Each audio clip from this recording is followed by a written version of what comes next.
Chers frères et sœurs dans le Christ, la paix soit avec vous. Comme ça fait du bien de reprendre les mots du Christ lors de ses premières rencontres avec les disciples après sa résurrection. Et ces paroles ont été aussi les premières du nouvel élu comme successeur de Pierre, notre déjà bien-aimé pape Léon XIV, qui a ainsi appelé la paix sur le monde, la paix entre les peuples et la paix dans les cœurs de toute personne et de toutes les familles sur terre. Le nouvel évêque de Rome est le 265e pape de l'histoire. Et nous nous réjouissons de l'accueillir dans cette longue continuité comme le pasteur qui va nous guider maintenant tout au long de notre pèlerinage, alors que nous avançons pleinement engagés dans le temps présent, dans la période que nous vivons, en abordant les défis devant nous, qui sont nombreux, mais avec une profonde espérance et avec joie d'avancer, d'aller en avant et avec confiance. Ce soir, nous voulons rendre grâce à Dieu pour le pasteur qui nous a été donné hier et prier pour lui afin qu'il soit à l'image du vrai guide et du seul berger que le Père nous a donné en premier lieu dans son Fils Jésus le Christ, qui est venu dans le monde pour nous guérir et pour nous sauver. Dans la joie ce soir, prions ensemble pour que l'évêque de Rome, Léon, serve avec amour l'Église du Christ qui lui est confiée, en annonçant la bonne nouvelle et en vivant l'Évangile, et comme chrétien et comme évêque. Que le nouvel évêque de Rome, notre pape, accompagne et confirme dans la foi le saint peuple que nous formons, le saint peuple de Dieu que le Seigneur a placé sous son affectueuse et clairvoyante direction. En choisissant le nom de Léon XIV, notre nouveau pape s'inscrit dans la lignée de l'un de ses prédécesseurs, Léon XIII, le pape de l'enseignement social de l'Église et de la défense active des personnes sans voix, victimes des inégalités créées par les structures injustes.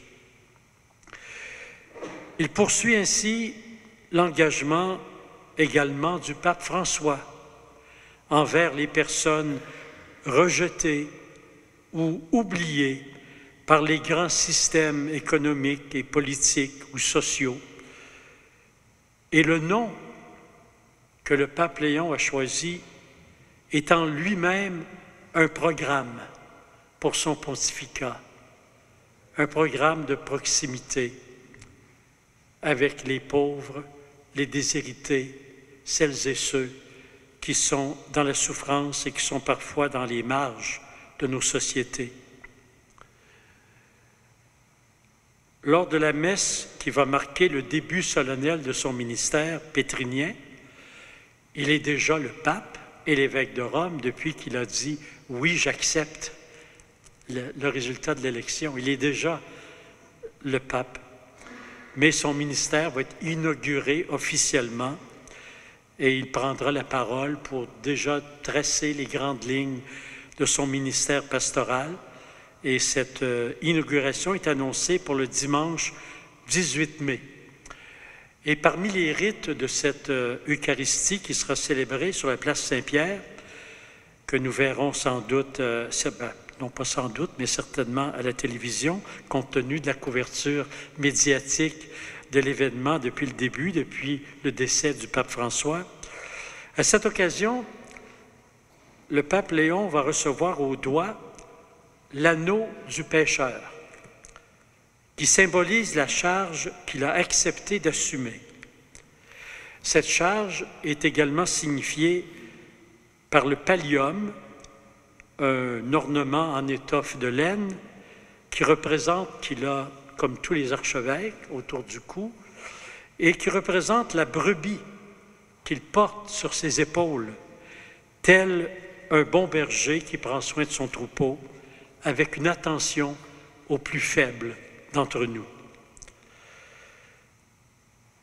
Et quelque part, nous faisons tous partie de ces brebis qui ont besoin d'être soignées et aimées tendrement. Parce que le pape est le successeur de Pierre. Pierre le pécheur et le pécheur aussi. L'anneau du pécheur est étroitement lié à la figure de l'apôtre à qui le Christ a confié l'Église naissante. Le symbolisme de la pêche est en effet très présent dans le Nouveau Testament, parce que dans son groupe, il y a différentes professions qui sont représentées, mais les pêcheurs sont très bien représentés. Jésus circulait souvent d'ailleurs autour du lac et sur le lac. Et donc l'expression « pêcheur d'hommes » a été plusieurs fois prononcée par Jésus. La liturgie du dimanche qui a précédé le conclave nous montrait, donc dimanche dernier, nous montrait l'image de Pierre jetant ses filets à la demande du Christ. Il ne pouvait le faire qu'à la demande du Christ parce que, comme bien d'autres fois, il avait pêché en vain une partie de la nuit. J'ai retracé aujourd'hui la réflexion d'un prédécesseur du pape Léon. En fait, c'est Benoît XVI. Une réflexion qui est très parlante à ce sujet, au sujet de la pêche et des poissons, et qui dit ceci. Alors, je vous raconte une histoire de pêche ce soir, en pensant au successeur de Pierre. Pour le poisson qui a été créé pour l'eau, être sorti de l'eau entraîne la fin de la vie, entraîne la mort. Le poisson est soustrait à son élément vital pour servir de nourriture à l'homme. Mais dans la mission du pêcheur d'hommes, c'est le contraire qui arrive. Nous, les humains, nous vivons un peu aliénés, un peu esclaves de nos misères, dans les eaux salées de la souffrance et de la mort, dans un océan d'obscurité sans lumière. Et le filet de l'Évangile nous tire en dehors des eaux de la mort et nous introduit dans la splendeur de la lumière de Dieu, dans la vraie vie. C'était mon histoire de pêche, en fait celle du prédécesseur, d'un des prédécesseurs de Léon, le pape Benoît. L'anneau du pêcheur que portera le pape est aussi un fort symbole, pas seulement pour lui, mais pour chacune et chacun de nous qui partageons la même foi au Christ ressuscité, qui est venu dans le monde pour que nous ayons la vie en abondance, pour que nous voyions la lumière, qui partageons tous et toutes, finalement, chacun à notre place où nous sommes, mais qui partageons la même mission de faire connaître le Christ, d'annoncer la parole de vie, d'annoncer l'Évangile. En effet, toute personne baptisée, chaque croyante et chaque croyant est appelé à être disciple du Christ, à marcher à sa suite, à vivre et annoncer l'Évangile et à se faire ainsi pêcheur d'hommes. C'est-à-dire nous accrocher solidement les uns aux autres, comme dans un réseau. Un filet, c'est un réseau, hein?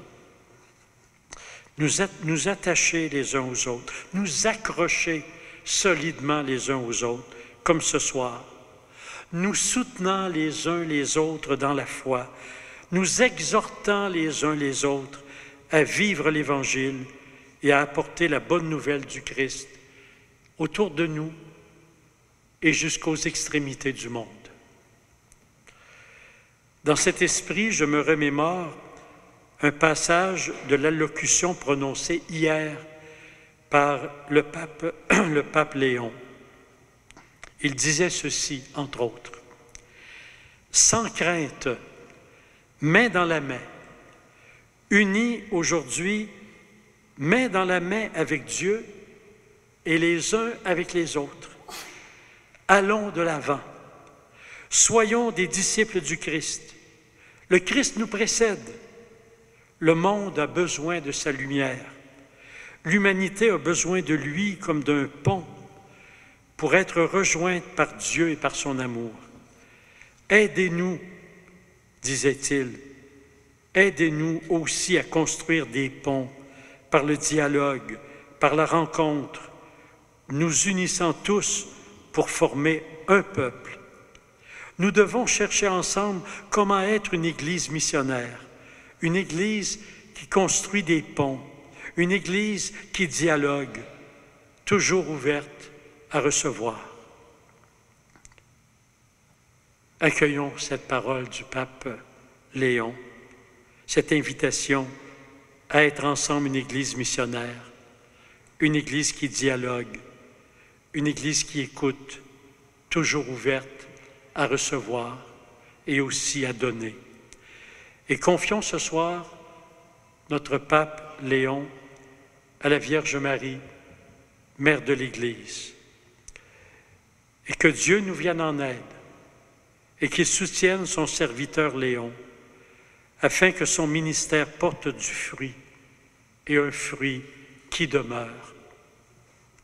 Amen.